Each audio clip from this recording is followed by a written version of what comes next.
En 2009 sort le jeu qui va devenir le jeu le plus vendu de l'histoire, Minecraft.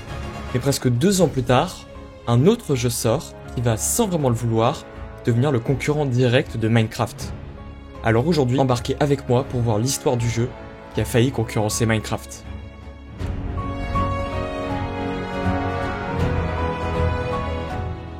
Après la sortie de la bêta de Minecraft, un petit groupe de développeurs se sont dit que le style bac à sable de Minecraft c'était vraiment bien.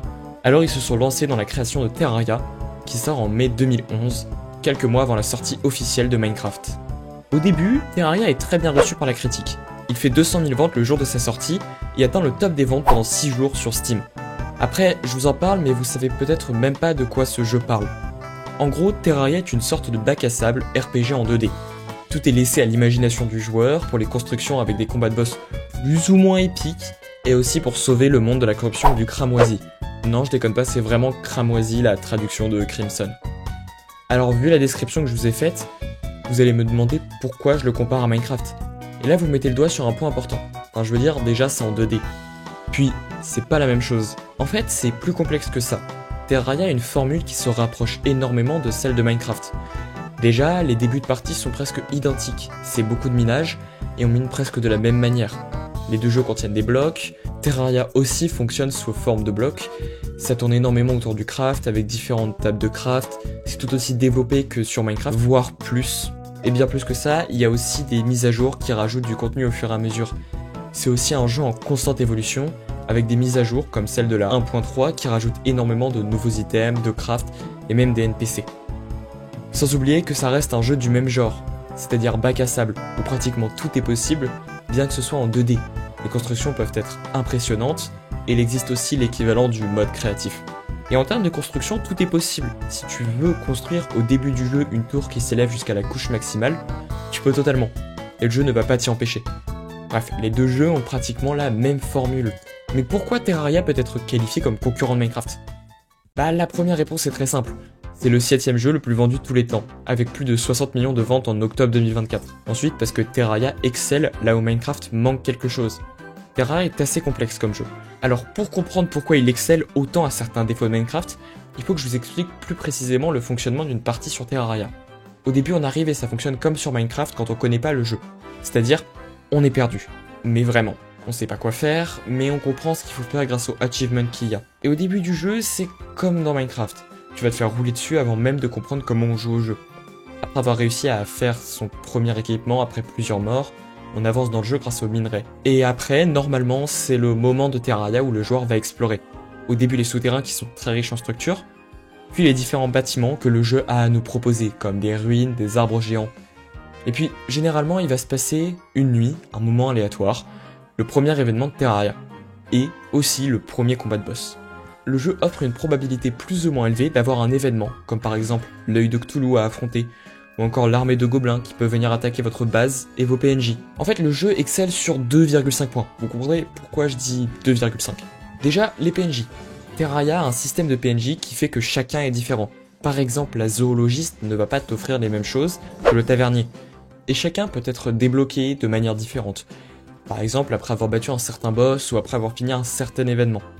Le deuxième point que Terraria excelle, ce sont ses combats de boss. Le jeu a 2 moyens de te faire démarrer un combat. Le premier, c'est en déclenchant des événements, en interagissant avec un certain objet, et le deuxième, c'est l'aléatoire. Voilà, si t'es pas prêt, tu te fais ouvrir en 2, mais c'est pas grave, puisque la plupart du temps, tu vas t'y préparer à ces combats. Et d'ailleurs, ces combats de boss, ils sont très sympas dans leur système. Ils sont compliqués, mais pas trop. Et enfin, les différents builds du jeu sont vraiment un point fort. Enfin, pour la plupart. Je veux dire, généralement, tu vas explorer ton monde pour voir quelle structure tu as, et ce qu'il y a à l'intérieur. Mais si je dis que c'est un 0,5 sur 1, c'est parce que soit ces builds sont tout le temps au même endroit, soit le loot à l'intérieur n'est pas marquant, et ça te donne pas l'impression d'avoir vraiment exploré quelque chose d'important. A l'inverse des forteresses volantes de Minecraft qui te permettent de débloquer les Elytras, ou trouver du stuff vraiment très très bien. Mais après avoir avancé dans le jeu, et après avoir eu une armure et des armes suffisamment fortes, vous allez être confronté à Wall of Flesh, ou le mur de chair. Et une fois battu avec l'équipement que vous avez loot au fur et à mesure, vous allez entrer dans le hard mode.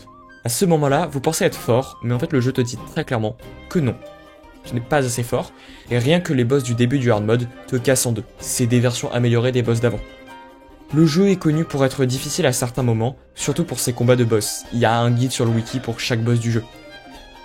Et là, on retrouve tout le côté RPG du jeu, puisque à ce moment-là, il t'offre la possibilité d'avoir de nouveaux matériaux, comme le cobalt, le mithril, et à ce moment-là, tu peux choisir ta classe. Distance, corps à corps, magicien ou bien invocateur. Et tu vas être obligé de te spécialiser, sinon tu n'auras juste pas l'équipement pour finir le jeu. Mais la formule de progression du hard mode est la même que celui avant le hard mode. Bien que le monde ne change pas à part pour la corruption qui commence à infester ton monde, mais ça on en reparlera plus tard. Et en avançant et en comprenant le système du jeu, tu finis par battre le boss final, Moonlord, qui pour le coup est vraiment pas facile. Et ça y est, c'est la fin de Terraria. Mais quel rapport ça a avec Minecraft, vous allez me demander? Et bien maintenant que vous avez compris comment fonctionne Terraria, on va pouvoir vraiment comprendre pourquoi il peut ou pas être considéré comme un concurrent direct à Minecraft. Tout d'abord, j'ai déjà évoqué les similitudes entre les deux jeux, mais c'est surtout sur la différence qu'on va s'attarder. Terraria reprend bien plus cet aspect RPG que Minecraft. Tu peux construire ton propre village avec des NPC qui ont un niveau de bonheur et qui vendent des produits différents. T'as un système de boss et donc de combat bien plus développé avec un système de classes et d'équipements qui te rapportent des bonus. Par exemple, avec cet objet, je peux avoir plus 12 de vitesse d'attaque en contact, ce qui fait de moi un joueur mêlé. Et c'est en battant ces boss qu'on se sent vraiment gratifié par le jeu, puisque dans la plupart des cas, ils vont drop du loot qui nous permettra d'avancer et d'améliorer notre équipement, à l'inverse d'un Wither qui va te drop une Nether Star, ce qui te permet pas particulièrement d'avancer. Les classes qui sont développées en hard mode sont toutes intéressantes à jouer, et c'est toi qui peux choisir n'importe quelle classe tu as envie de jouer. Si tu veux jouer mage, et puis changer en distance, tu peux, le jeu te laisse faire ça. Il a clairement des équipements plus développés au niveau des armures, des équipements et des armes que Minecraft. Les armes que tu peux faire ne se font pas seulement avec les minerais, mais aussi avec les drops de boss par exemple. Et surtout, à la différence de Minecraft, il y a une courbe de progression bien plus importante. Tu ne peux pas battre le boss final avec une armure en fer ou en platine. Tu dois forcément avoir un équipement qui progresse au fur et à mesure. Et même si j'ai dit que le jeu ne te guide pas du tout, c'est parce que parfois ça se fait par soi-même. Par exemple, après avoir battu le boss Golem, on voit l'achievement qu'il y a des coffres spéciaux au donjon. Alors on y va et on voit une espèce de culte. Alors on les bat, et le combat contre le cultiste commence. Une fois battu, des piliers apparaissent, et après avoir fini de détruire ces piliers un par un, le son descend au fur et à mesure, et on voit Moonlord qui apparaît, le boss final. À ce moment-là, il n'y avait pas besoin de guider le joueur. Mais évidemment, si Terraria était vraiment parfait, il aurait déjà plus de ventes que Minecraft. C'est parce que s'ils peuvent être comparés sur leur manière de jouer, leur graphisme et leur système de bac à sable, eh bien, ils restent différents. Déjà, Terraria n'a pas de monde infini, et ils se ressemblent tous un peu. On peut difficilement explorer comme dans Minecraft. Et ensuite, bien que Minecraft ait très peu de combats de boss et qu'il soit pas très difficile, à l'inverse, Terraria en a beaucoup, et ils sont pour la plupart très exigeants dans leur pattern, et même ce qu'il faut faire pour les affronter. Prenez l'exemple de Moonlord de tout à l'heure. Là, je vous l'ai résumé et ça paraît simple, mais pour faire ça, ça vous demande bien 1h30 de jeu. Et si vous voulez le refaire après être mort 2 fois, il faut refaire encore ce que je vous ai dit. Donc ça peut très vite devenir redondant. Puis ensuite, Terraria se différencie de Minecraft aussi avec la corruption dont j'ai parlé, puisque après avoir battu Wall of Flesh, la corruption va se répandre dans ton monde, et au fur et à mesure, si tu ne la gères pas, il peut détruire ton monde. Il y a aussi un système de gestion qu'il faut prendre en compte, qui n'est pas vraiment présent dans Minecraft.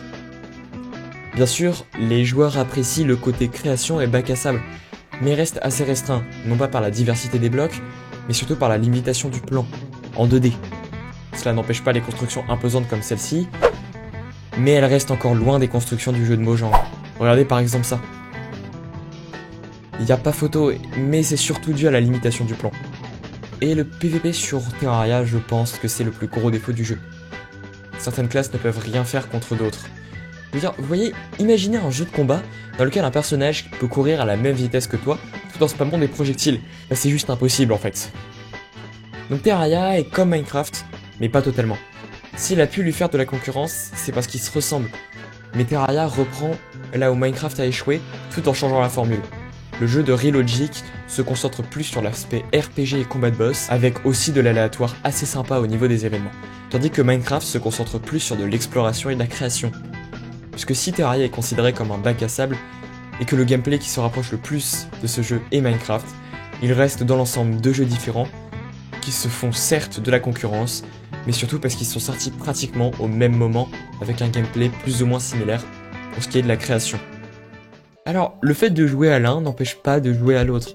Je vous conseille de vous faire votre propre opinion sur le sujet, de tester les deux, mais en tout cas, merci beaucoup d'avoir regardé. Abonnez-vous, likez si c'est pas déjà fait, et prenez soin de vous.